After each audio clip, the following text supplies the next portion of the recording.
So, welcome everyone. So, on today's show, we're going to, of course, as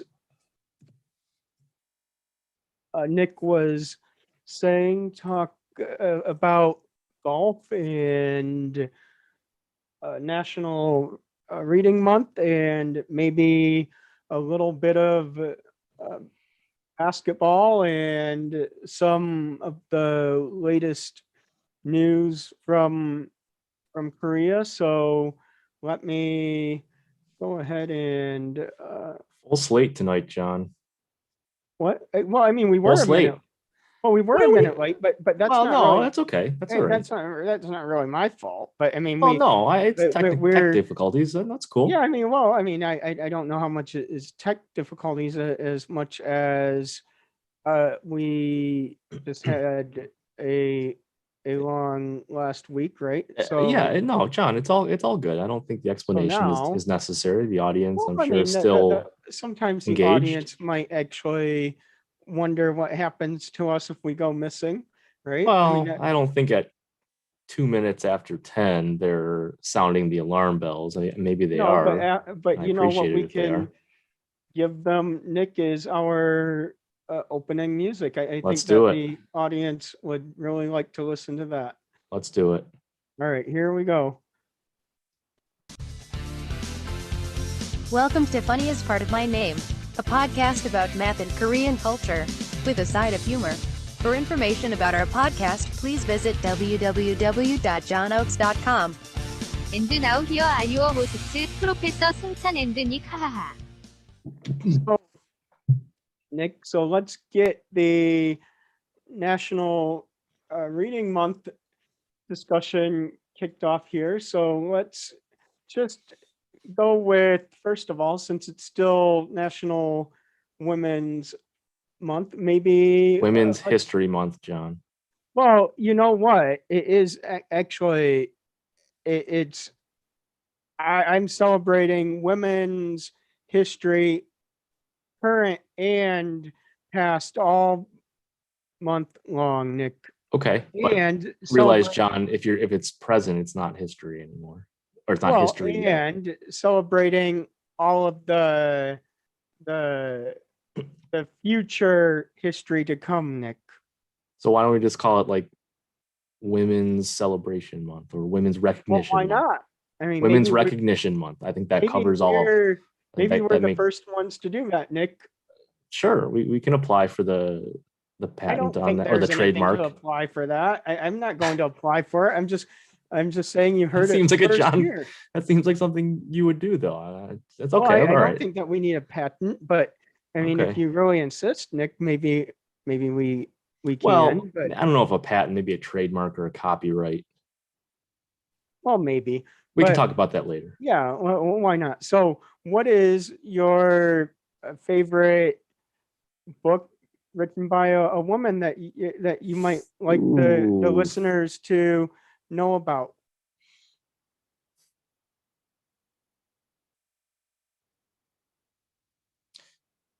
John, can I plug a book that I actually have on order, but I'm really looking forward to it when Oh, it sure. arrives? Yeah, why not?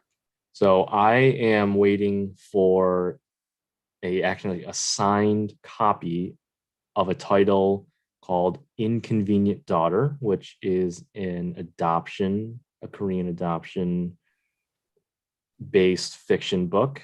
It was written by a fellow Korean adoptee.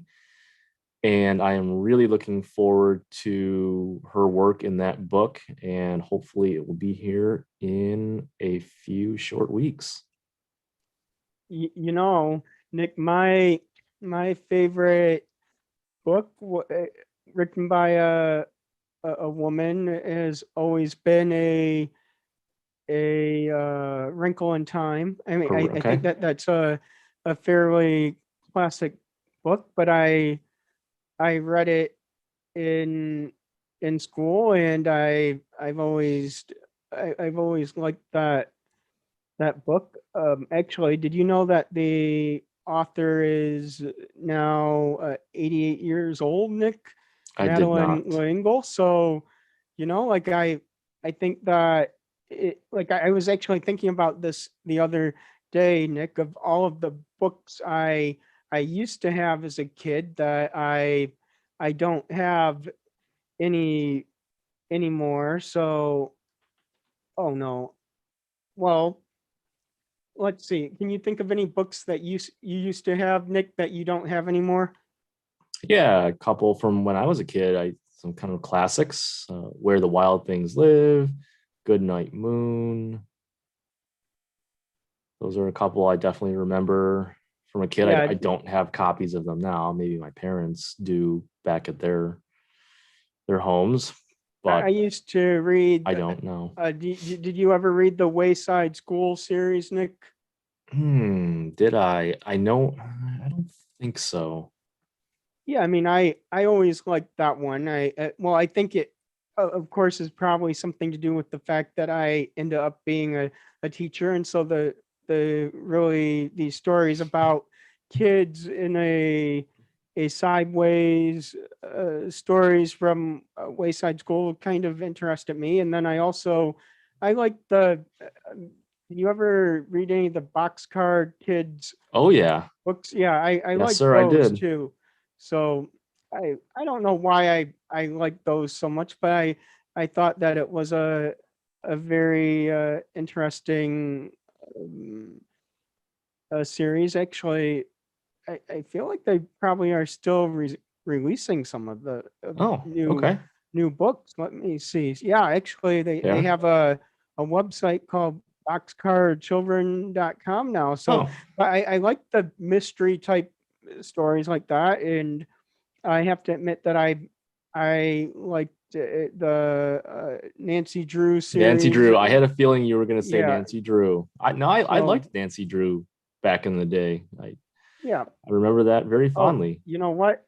All right. So here is our guest of the day, Nick. So Oh, here's look who it Haley, and is. so Haley, right now I'm talking with Nick about our favorite books for National Reading Month, and so maybe you'd like to share with the listeners what one of your favorite books is. I think we're still waiting on visual here. Uh-oh. Well, that's okay. Well, no, John, we have to have everyone visible to everyone Well, else. I mean, this is a All right, podcast. there we Like, how go. are they All going right. to see us? Okay. How are they going to see us on Spotify? And if everyone Well, didn't they know, can't, we John, are on but Spotify now. yeah, but there's people watching. Oh, hopefully there's people watching now. Well, somebody is watching, I am sure. So that's great. Okay. So, Haley, why is it so dark and cryptic looking in your well, I room? mean, Because I'm like making dinner and Alex is napping on the couch and Making dinner, it's 10. well, that's okay. But all right, yeah. Haley. So, what is your favorite book that you like to share with everyone? My favorite book. I honestly haven't read a book in like 2 years. Well, that's okay. I mean, it could be. Well, We just read The Martian, I guess, on our last road trip. That was cool. Well, I would like to share a couple of maybe in somewhat celebration of National Reading Month, a few famous errors from printed books. How about that? I mean, maybe this will give the listeners a good laugh. Haley, can you turn a So light on? It's so creepy looking in that's that okay. room.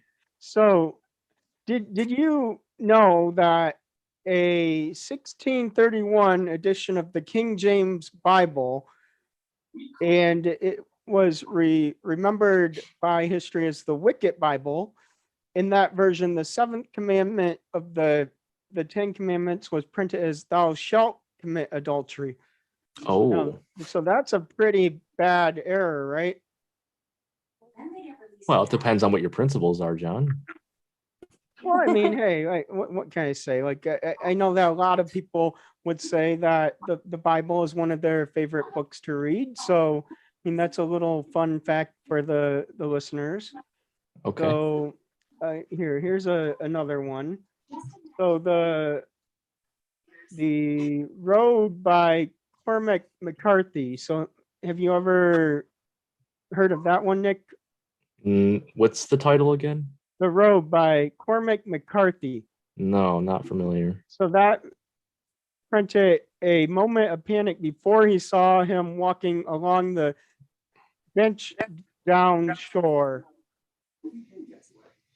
What is that? An excerpt from it? Well, that was a misprint, is that it said bench.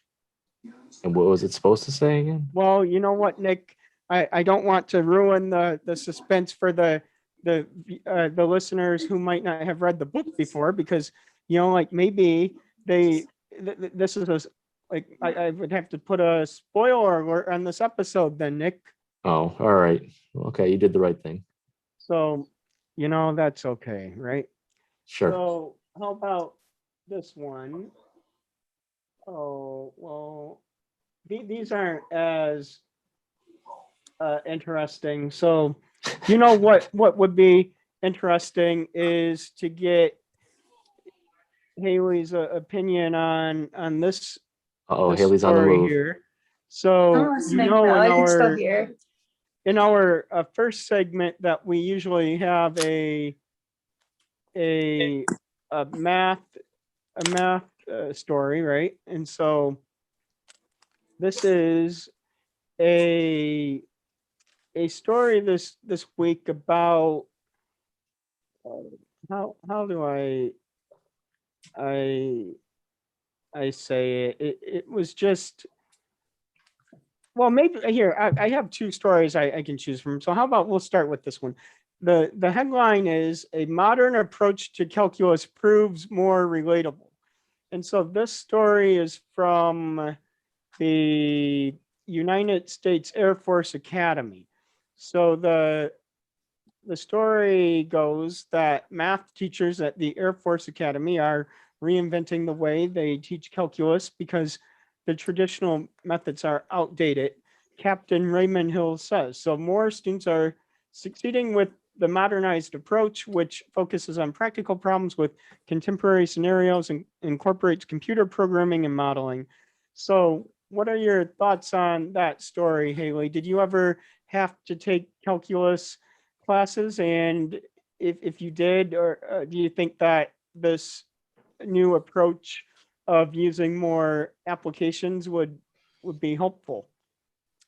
I think it kind of depends. I took calculus 1 in college. I have an MBA, so we didn't have to take a lot of like calculus classes or anything past the first one unless we did as an elective. We didn't really have a lot of like advanced technology at my school. It was a pretty old building, so it was pretty traditional. I think it kind of just depends on like what field of study the calculus classes are in, because if it's in like a field that's very technology based, then it would make sense to kind of incorporate some of those aspects into the teaching. But I haven't really taken like advanced calculus, so I'm not really qualified to speak too much on it. So, Nick, what are your thoughts about this? I want to know what's the reasoning for the more progressive or what was the descriptor used for the new method of teaching calc? So it's contemporary or modern approach. Modern approach. I need to know what that means. So I'll say that the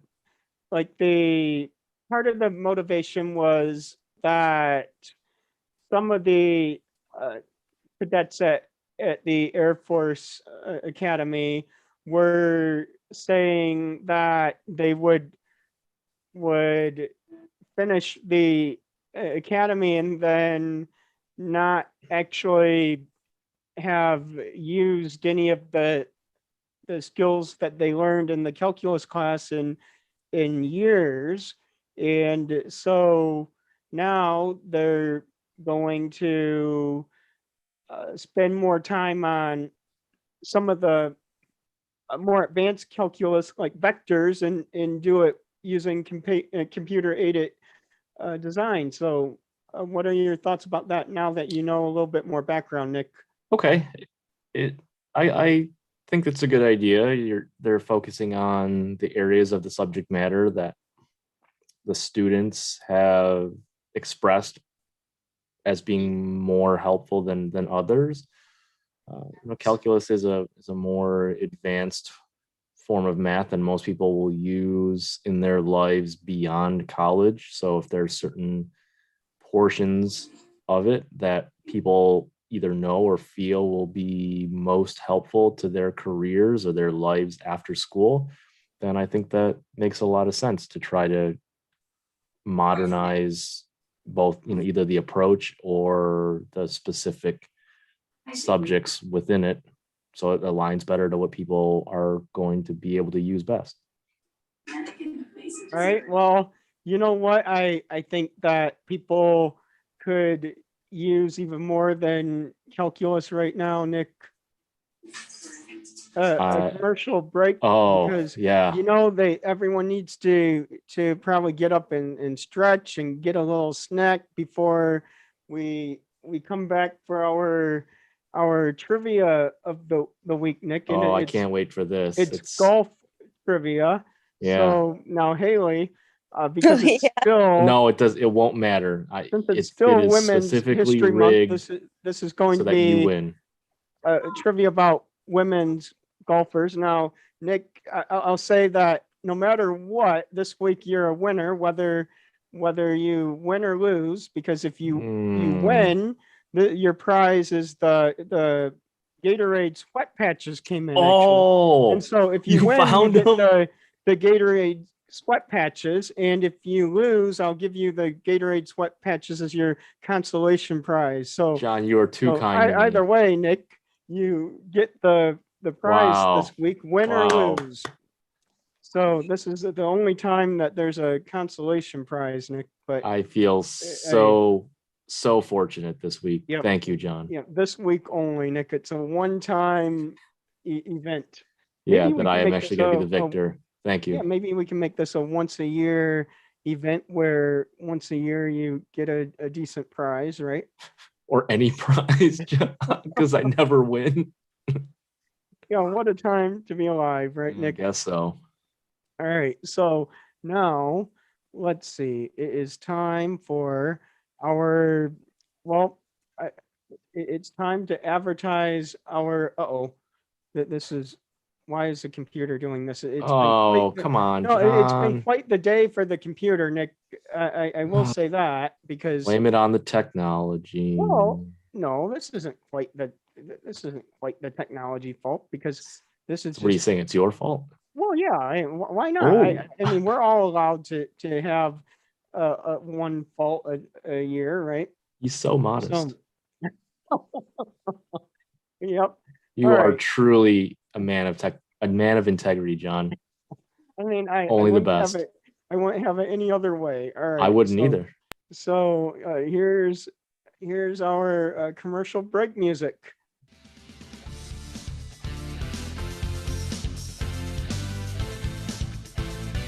Did you know March 25th is International Waffle Day? And what would go better with a waffle than coffee in a brand new Funny as Part of My Name mug? Get yours today exclusively at www.johnoaks.com. Did That- you- John, that was an excellent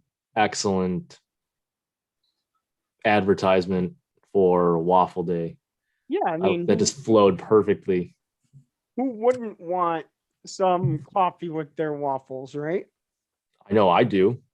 I do too. And did you hear we had that new British announcer, Nick?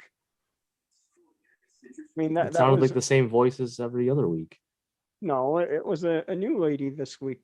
Oh, I guess I wasn't paying attention enough to the Well- accent, too much to the waffles. That's okay, Nick. That means Alright. it was a great ad. So I'm hoping that people will indeed buy some mugs to drink the coffee in, because like they're limited edition. And March So- 25th, I believe, is a Sunday. So that's a great day to make some Sunday morning waffles for breakfast I- and have your coffee. Nick, that's minus 500 points because March 25th is a Thursday this year, Is a Nick. third? Oh, I don't know why I was thinking that. Okay, never mind. So, It's a that's good day for okay. waffles too, though. All right. So now let's Don't get mind to me. the golf trivia. So Haley, this is your question first. All right, I'm ready. So the Even if first you're not ready, it doesn't matter. The All right, first I'll- golf course built in the UK was commissioned by Mary Queen of Scots. So the Queen brought the sport of golf over to Scotland from France, Oh, that I didn't realize. building the Okay. first course at St. Andrews. So in what decade did Mary Queen of Scots do this?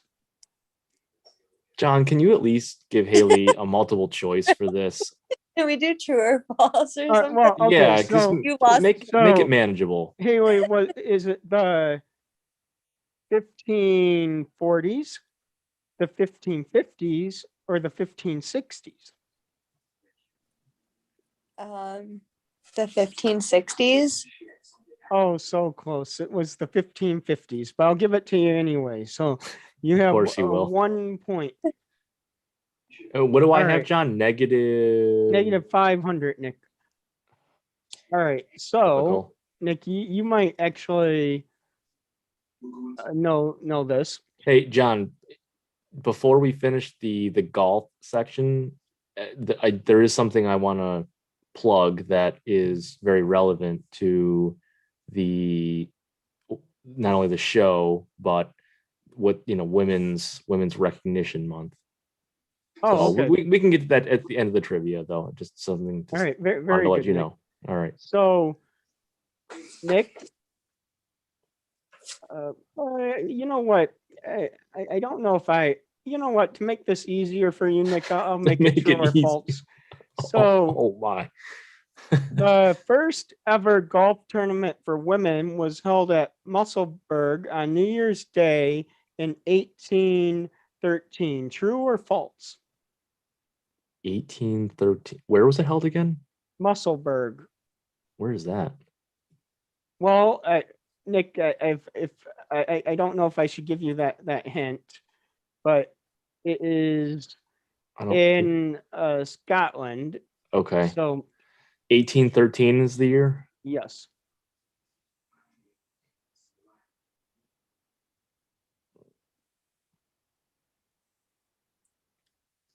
I say true. False. It was 1811. So Of close, Nick. course. Yeah.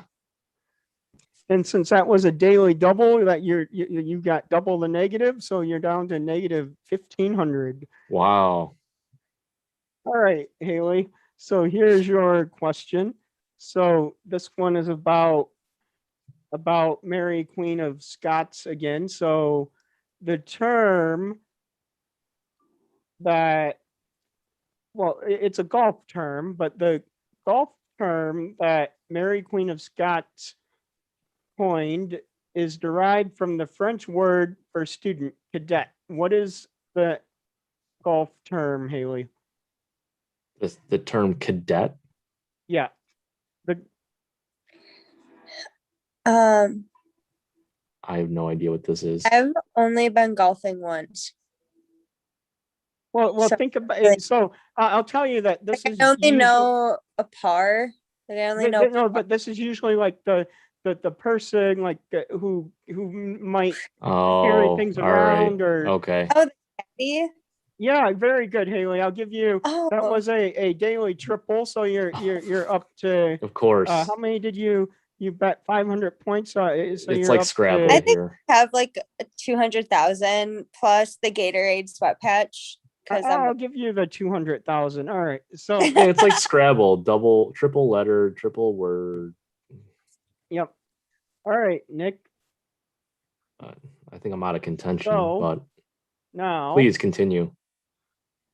yes. My hemorrhaging is not ended. So what we now know as mini golf was originally designed for women, as it was considered improper for ladies to hold the club past their shoulders. A putting course was created in 1867 to allow them to enjoy a game without swinging the club too far. Where was this first mini golf putting course created, Nick? How specific do I need to be? The exact location. Like the GPS coordinates? Well, no, but the name of the place. Well, how specific, John? If you make a guess, I'll tell you whether you should be more specific or not. So if I'm wrong, you're not just automatically going to make me wrong. No. I really want you to win the prize. All this right, wait, week, Nick. what was the year again? 1866? 1867. 1867.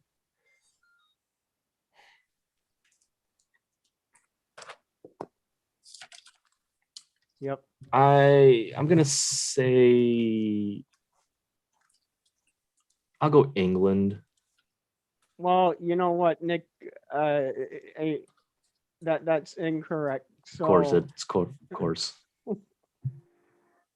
oh, yeah. All I can say, Nick, is it was Ladies Putting Club of St. Andrews. I Well, that's okay, Nick. whatever. All right. That was obvious. So, Come on. yeah, well, I know it was. Shame on me. yeah. So, Haley, the handicap system was invented by a woman. Lisette Miller helped develop the early versions of the golf handicap system in 1893. Her system took into account the different abilities and experience of the competitors. So, what city in how do what city is Seth Miller from, Haley? Is it in the United States? No, it is in the United Kingdom in England. And it's the capital, I think the capital city. Is it London? Is that Oh, the yes, capital? very good, Haley. Okay. You're absolutely correct. So Wow. that's great. What a victory.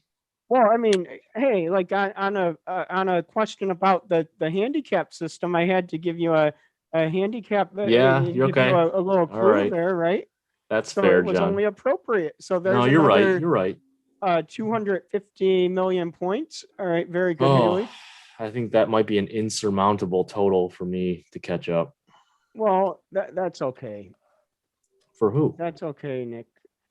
Yeah, that's exactly how I feel. All right, so Although I Ooh, think you need to do it with your right hand. this is Whatever. this is backwards if you do it with your left. pretty interesting one I was here, trying Nick. to do it like opposite so it would like show up So- right in the screen. No, the default is that it shows up. It broadcasts. Oh, the Correct. struggle is real. Well, it's All right. okay because it's on Spotify, so nobody could see what I was doing. So Yeah, and the- everyone already knew I was the big loser in this. That's okay. before. So the youngest person ever to play in a professional golf association tour was Michelle Y of Hawaii. Michelle Wee. She's Korean, John. Well, Come on. Hey, all I can say is that the website these facts are from is from a UK website, and so So? it's possible that they have the name a little bit off. What do you mean? She spells it W-I-E, and it's Right, but pronounced that's not, we. That's not what it says. So I think that You're they- reading it, John, or does it give you a phonetic? Yes, and it because they're from the UK, and that's what they do there. I think your sources are horrible, John. Well, that's okay. So No, Michelle, I'm not happy about that. John, you should be really displeased about that because that is a mispronunciation on a Korean name. well, Isn't this a Korean podcast? Well, It's yeah, kind of a little bit. yes, Not this because portion, but we'll get to that later. well, It well, no, applies. it's always Korean. Thank you. Nick, Thank you, because Haley. I'm Korean. I know that, John. So you should be a little more upset about the mistake. Well, I'm upset about it. Thank you. I'll write them a letter after the show.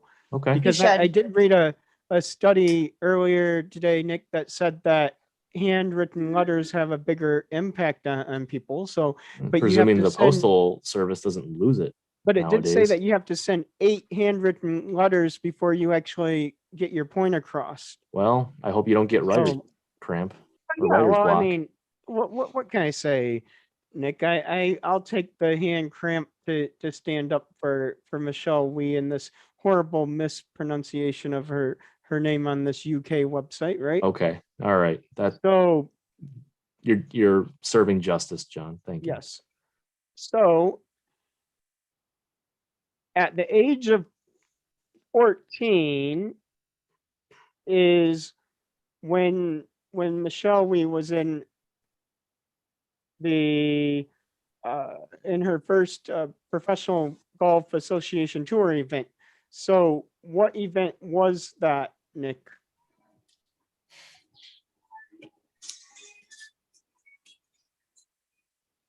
The suspense don't- is killing me. Can Haley, do you give know? hints? I have no idea. Wait, you're already giving Well, up no, go ahead, Nick. I was going to give Haley a chance to to steal the to question before I steal even if answer? if you didn't. Yeah, because you were know it. taking too long. Oh, I didn't see a timer up. John, I don't where's the it's- countdown? Well, I can put a timer up if you would like, Nick. It's subjective. These rules are jacked. Yeah, they sure are. You know what else is jacked? That this UK website. All right, got Michelle all right, all right. Wee's I think let's name see. incorrect. I'm gonna take a stab here and say it was the US Women's Open because it is an open tournament, which means anyone really Oh, so is close. can Nick. qualify. But that's not right. Okay. It was the 2004 Sony Open. Sony Open. All right. Yep, that's really nice, isn't it? Sure. All right, so Haley, this is your next question. So the average driver swing speed of a non-professional lady golfer is 62 miles per hour. So what do you think the average driver swing speed is of an average LGP or LPGA professional? I could get pretty close to this. I don't know what that acronym stands for. Ladies Professional Golf Association. Yes, and they had Oh. LGPA here in it's LPGA John, because what- this UK website is not very good. I think but- you need to stop reading it off that like- right now. Is it like 60? I don't know.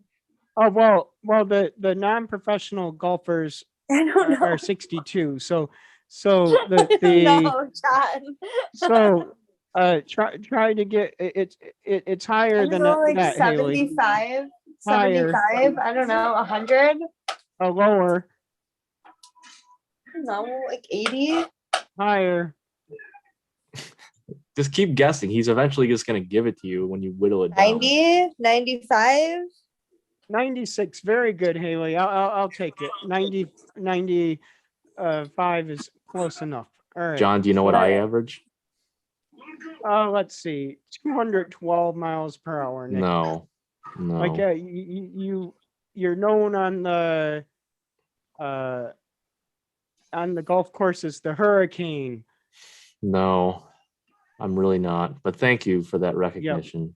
Yeah, but I always like to give recognition where it's deserved, Nick.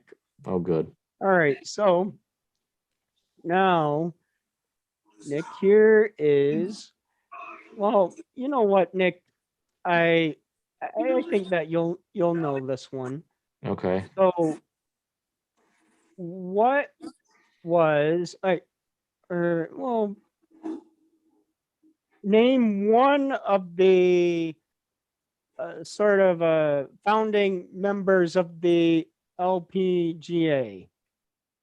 I have no idea, John. I only want one of them, Nick. Yeah, I don't know who any of them are though. Well, that's not good. Hey, if you asked me the same question about the regular PGA, I would not be able to answer it.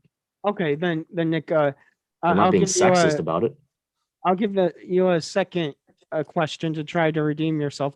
What all year right. was the LPGA formed? Oh God, John, same thing. If you asked me what year the PGA was formed, I still would not be able to answer that. So if this is your ploy to try to make me seem sexist, You don't it's know, not but working. I thought that you came prepared for golf trivia, Nick. I'm This sorry, is a John. I bit didn't study disappointing. every single bit of factual golf knowledge before I joined tonight. Well, you know what might be good, Nick, is if we created a golf board game, you know? And Okay. that might help. I'm good And with that. you know how I learned a lot about golf is through the NES golf on the Nintendo, you know? Oh, Like yeah. I liked that golf game, but Yeah. let's see. So Okay. the LPGA was formed in 1950. 1950. Yep, All right. Louise Suggs, Babe Dickerson Zaharias, and Patty Berg. Yep. Definitely didn't know any of them. Well, Haley, did you know all of them? No. Well, that's okay. So now, Haley, now it is your question. So, who was the first female golfer to earn over $1 million in earnings in a single season? I think I know who this is actually. I don't think I could name one female golfer. Now that is At all. sexist. Well, that's okay. All right, Nick, who do you think it is? Over $1 million, you said, in a season Yes. in prize money. It just says in earnings. Okay, that typically means prize money. It doesn't include endorsements, sponsorship deals, whatever. I think it's Annika Sorenstam. So close. It was Carrie Webb. It was Kari Webb. Okay, all right. Oh, see, that's another mispronunciation by this UK website. John, I think you're just reading it. I think you're just pronouncing it wrong because they're not giving you any phonetics to use. So you're just pronouncing I'm it telling incorrectly. You, this is a website full of typos. I don't agree with you, but I suppose All right, Nick. So before we go to the break, why don't you share your news yes. with everyone? Well, it's not really news. Well, I guess a little bit of it's news. Well, I thought of something else during the way, John. So one of the things that hopefully this year we can do, and it will be my treat, is if there is a, geographically convenient location of a professional golf tournament of some sort, I would love to treat you to attend with me if you would be so inclined. Well, you know what, Nick? The one golf tournament that I've always wanted to go to that I've never been to was the Buick Open. Okay, that's not held locally. I don't know. No, it's in Grand Blanc. That's fairly local. It's within driving distance. Oh, okay. I mean, we'll take a look at what the schedule is, John. I don't know if it's still there, but because I think that it actually. Oh well, you know what? I think that the Buick Open might not be going on anymore. Well, no, it is. It's just not there. But that's okay, John. We have a couple choices. It continued on as something else actually, but I'm trying to remember what it continued on as. Well, whatever, John. We can look into it. That's one that I've always something like that I want to go to. Okay. I mean, there's other options too. Like we could go to the Rocket Mortgage Classic, which is here locally. We could try for the Marathon Classic, which is the women's tournament down in Toledo. We can look into it, John. But if we figured out something, I think that's a great. I would love to treat you that. Okay. So anyways, the news part, John, and this is the part that's related to both the theme of, or part of the theme of our show, and with it being, Women's History Month, is right now in the women's world golf rankings, 3 of the top 5 are Koreans, and a 4th is an American of Korean descent. So, props to the Korean golf representation on the women's tour. They Yes, are and I dominating. think that's absolutely great. What do you think about that news, Haley? You're muted. Oh So- no. No, Can you hear me now? Yeah. I think that's great news. So does Marley, who's also a girl. So it's dog approved. perfect. Well, you know what it. That's all I You know need. what it's time for now. It's time for our next commercial break, and then after the break, we'll talk about some of the latest news from Korea. So, Haley, it was great having you talk trivia with us, and congratulations on winning. And Nick, here's your consolation prize. So, Thank you, John. And thank you, Haley, for allowing me to lose so I can get that great prize. Yeah, thanks guys. It was Yeah. fun. Loved having All right. you. all right, thank you, Haley. Bye and guys. Good Bye. night. And time for the break. Thank you for spending part of your day with us. And remember that you can now find Funny is Part of My Name on Spotify. We'll see you next week.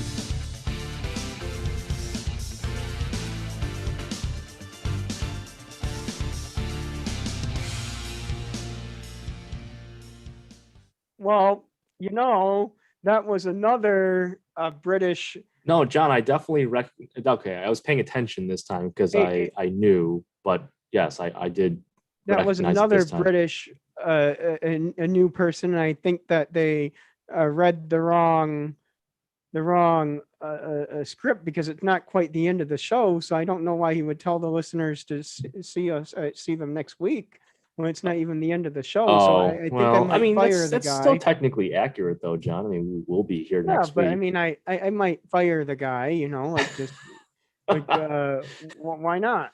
So now, Tough crowd here. Tough crowd. yeah, tough crowd, right? So, here is a story, Nick, and where is it? Where is it? All right, so this is the headline, and it is the South Korean startup becomes largest IPO this year. So it says, not bad for a college dropout. Seoul-based e-commerce company Coupang, founded by Harvard dropout Bum Suk Kim, became 2021's largest initial public offering in the U.S. on last Thursday, raising $4.6 billion. So dubbed South Korea's Amazon, Coupang joined the New York Stock Exchange as CPNG and was briefly valued at $100 billion. It is, or was, the biggest Asian IPO in the U.S. since China's Alibaba in 2014. And the company is known for its same-day delivery service, but has come under criticism from labor advocates after several of its staff died from apparent overwork. So what are your thoughts about this story here, Nick? And have you ever used Coupang? No, I have not. I was not familiar with it until right now. Thoughts on the story of employees losing their lives due to being overworked? It's very unfortunate, and it's certainly something you don't ever want to see. I don't ever want to see. There has to be more investigation into what happened with this, and I suppose there had to be a little suspicion about a startup being so high a market value and a brand value right off the bat like that. I mean, there were some big numbers you were throwing around in your your story. So I think it has to be cause for a little bit of concern, hesitation, and pause, especially if any amount of the part about employees passing away because of overwork is true. That there has to be some kind of deeper dive into what is going on with this company, what kind of practices is it using. I don't really know what death from overwork means in this case, but I think that's something that different authorities need to check closer to see what actually is going on, or what happened, and is this something that is going to continue to happen? Is this business engaged in other illegal, unethical, immoral business operation and practices?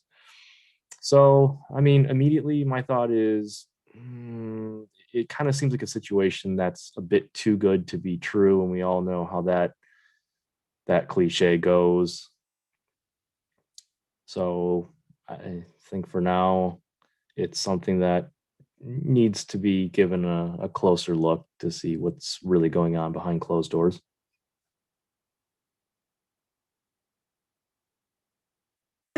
Yeah, so you know what, Nick? Like I do know that last year that I read a story about the one of the companies in Korea.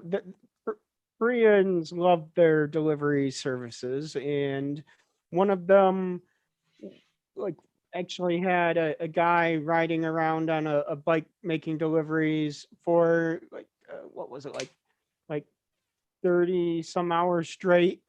And so he kind of kept on doing it because he was afraid that he would lose his job. So I do know that there are some extreme cases like this that I know of in the news that have occurred, but I I don't think that I wouldn't not use the service just based off of a couple of stories without knowing the full background or more about the company or their practices. So that's my Yeah, thought about I can largely agree with your position on that.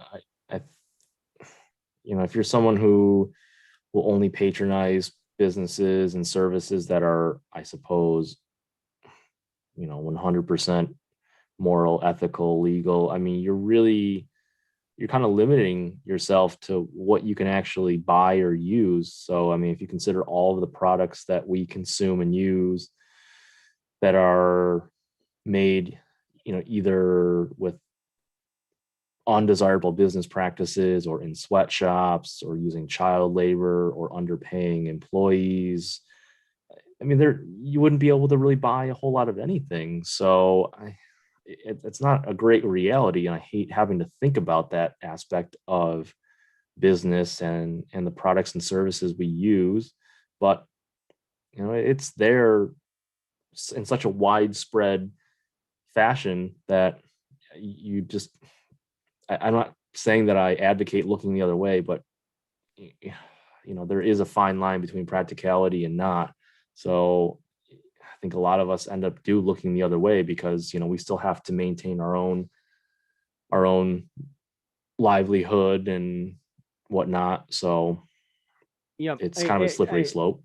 Well, and I think that goes for the the people using a company service, and sometimes even the employees who might be being wronged by the company. They're Sure. looking the wrong way, like I was saying earlier, because they don't want to lose their job or and so they Yeah. know that what's being done to them is wrong, but they're not going to always stand up for themselves. Right. It's the price of employment security. Unfortunately, it's not always just monetary. It can be emotional, psychological, self-induced. Yep. How about this story, Nick? The U.S. and South Korea have agreed on new cost sharing deal, a new cost sharing deal for troops. So New cost sharing deal for what, John?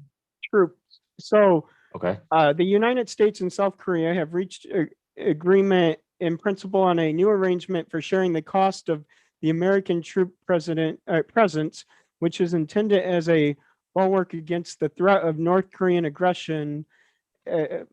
And I want to read you a quote from the, where was it? Because I had like a couple of quotes that I could pick, but this is a quote from the U.S.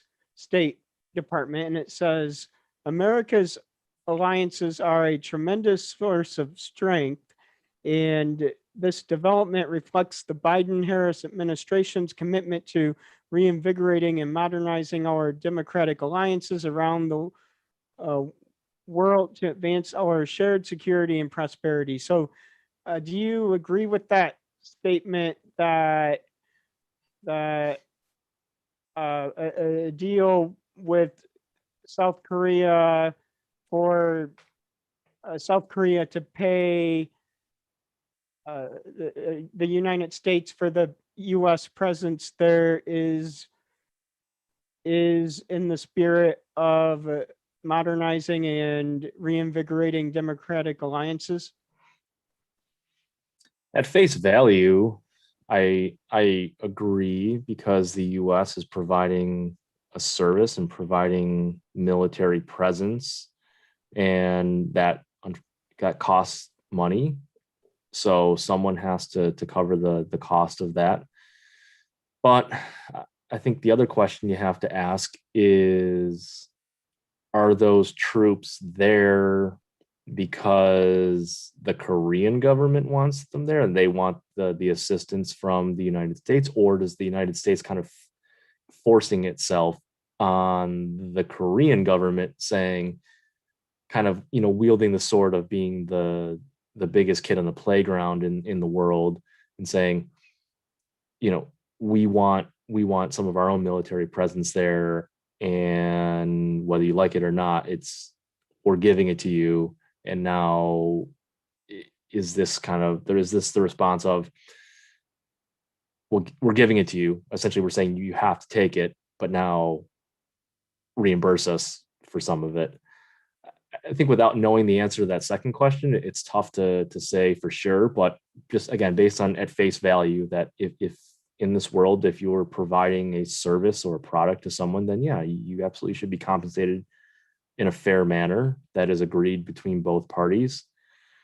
So yeah, I think that's reasonable, but there's some additional information and facts that I personally want to know before I say absolutely yes or absolutely no.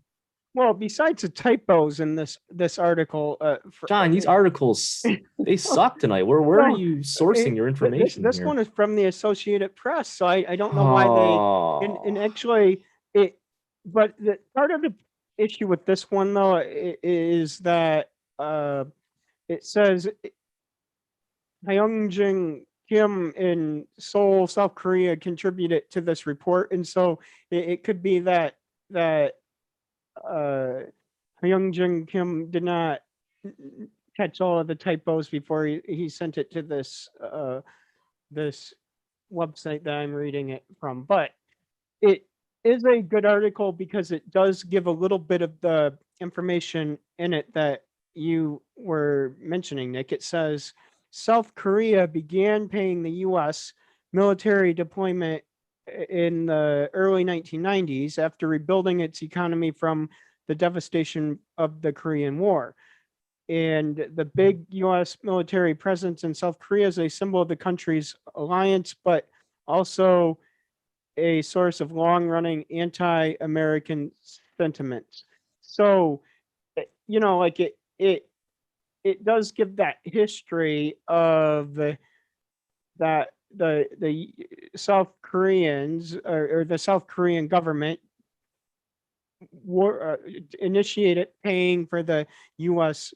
military deployment in the early 1990s, and the U.S. and South Korea militaries have had their annual military drills that last for 9 days, and then usually North Korea responds with some drills of their own, but since the President Trump's administration sort of had the initial talks with North Korea during his first years in in presidency, they had stopped the drills in South Korea the past few years. So what are your thoughts now that you know a little bit more background, Nick?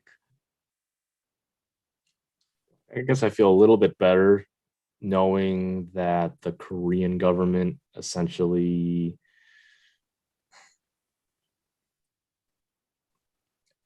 inquired or asked about it in the early 90s, as you said.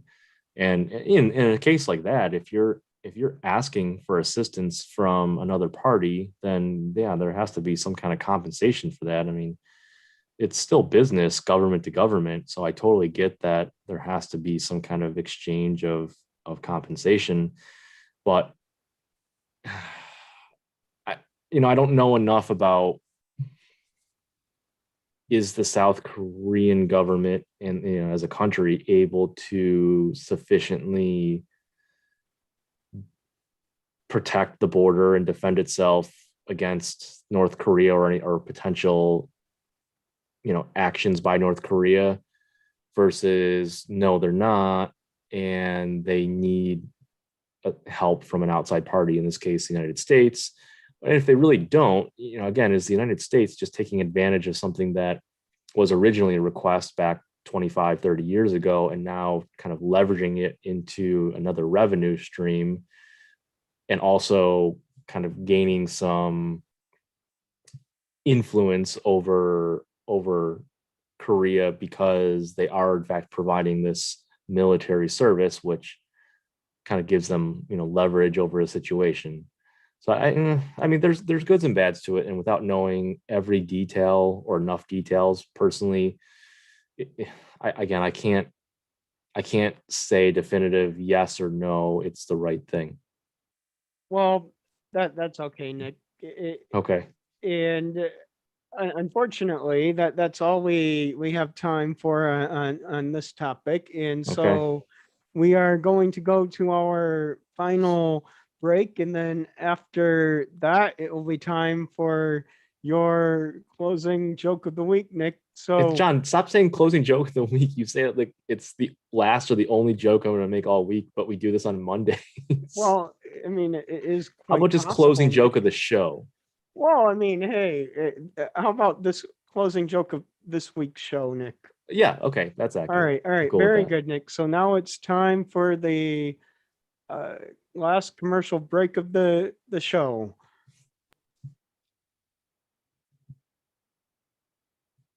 오늘의 영감을 주는 인용구는 다음과 같습니다. 대부분의 사람들에게 있어 가장 위험한 일은 목표를 너무 높게 잡아서 그것을 이루지 못하는 것이 아니라 목표를 너무 낮게 잡아서 그것을 달성해 버리는 것이다.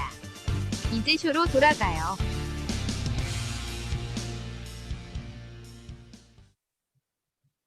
Now, Nick, do you want to take a guess at what that piece of Korean wisdom was? No, I'll avoid the embarrassment. This was a famous Korean quote, maybe not very famous, but who knows it, but it translates roughly to: the greatest danger for most of us is not that our aim is too high and we miss it, but that it is too low and we reach it. So what we need to do in life is aim high, but not too high, Nick. So remember that when you give us your final joke of the show. I think those are pretty good words of wisdom. I think it combines ambition with practicality, and I think that finding the right ratio of that for you as an individual is a very meaningful and powerful tool. Anyways, without further ado, to the joke. All right, Professor, there was once a queen who was only 12 inches tall. She was very short. However, she was also an excellent ruler. Well, you know what? All I can say to that is it was so bad that that I'm going to just have to take us right to the closing. So All right. thank you for a great show, Nick, and Always. we'll see everyone next week. Thanks for All listening. right. Have a good night.